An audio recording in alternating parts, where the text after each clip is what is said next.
Hi, friends, welcome to Striking World. Today we will discuss why aren't there many skyscrapers in Europe? Despite being one of the most developed, densely populated and economically prosperous continents, Europe has surprisingly few skyscrapers, particularly when compared to Asia and North America. Of the 218 skyscrapers constructed on the continent to date, 66% of them are located in just 5 cities: London, Paris, Frankfurt, Moscow and Istanbul. So why have other major European cities not embraced the skyscraper? How do they thrive without the significant inner urban space and floor areas that these clever structures provide? And is everything about to change in our increasingly urbanized world? When skyscrapers first rose to prominence in the 19th century, first in Chicago and later in New York, many European cities were already firmly established with grand historic buildings and public spaces that left little room for large new structures.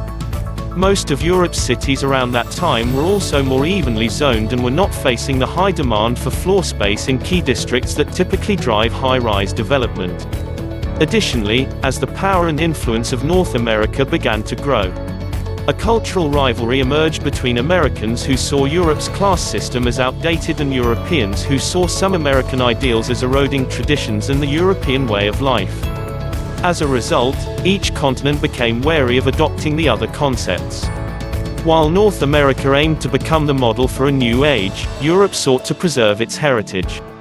While this explains why skyscraper construction didn't initially catch on in Europe, it doesn't explain what has held the continent back since. Post-war rebuild. In the wake of the Second World War, many thought European cities would modernize and replicate the skyscrapers that were rising across North America. However, in Western Europe, where many cities lost landmark and historic structures, an overwhelming desire to restore what had been destroyed took hold.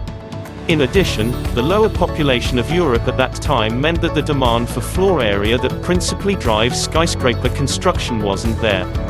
As a result, modest structures replaced buildings that could not be saved or restored. Meanwhile, in Eastern Europe, the expanding Soviet Union's rebuild effort consisted largely of mid-rise, repetitive structures that sought to rehouse much of the population. It was during this time that Europe saw its first skyscrapers begin to rise, not in response to growth and prosperity, but in an effort by the Soviets to indicate their power and influence. While Brussels has never constructed a true skyscraper, it is partly responsible for the lack of skyscrapers across the continent. Without any significant zoning regulations in place, the 1960s saw many buildings in the city demolished to make way for large, modern structures that had little regard for architectural or cultural value. Recognizing the damage this indiscriminate redevelopment was doing to the city, many prominent figures and architects coined the term Brusselsization and lobbied to introduce new planning rules.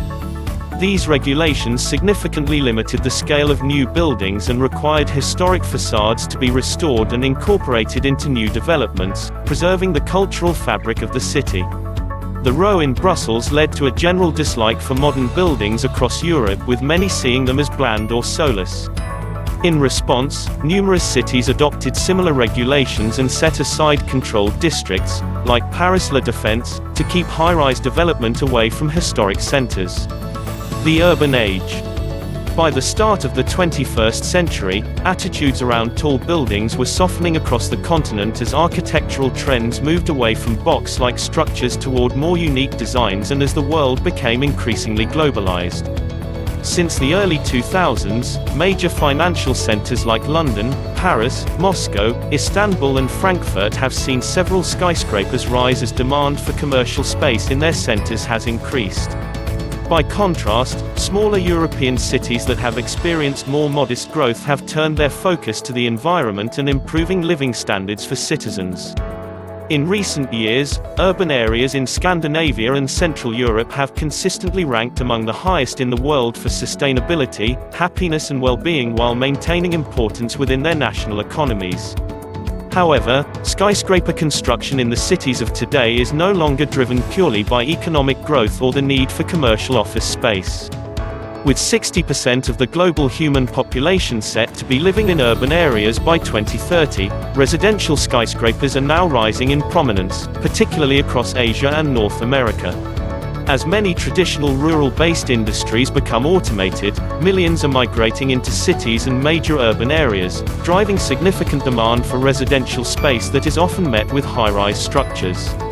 Europe is not immune to this phenomenon, particularly in such a heavily globalized world and with the continent's desire to keep up with the progress and economic growth of China and the US. As such, Europe could witness a skyscraper boom in the decades ahead. However, with entire urban centers now being declared historically significant and with the desire to retain as much culture and architecture as possible rightly holding strong up to the present day, the unique challenge facing future skyscraper construction in Europe is all to do with the past. If you enjoyed the video, give a like to this video and subscribe to The Striking World. Thank you for watching, see you in the next video.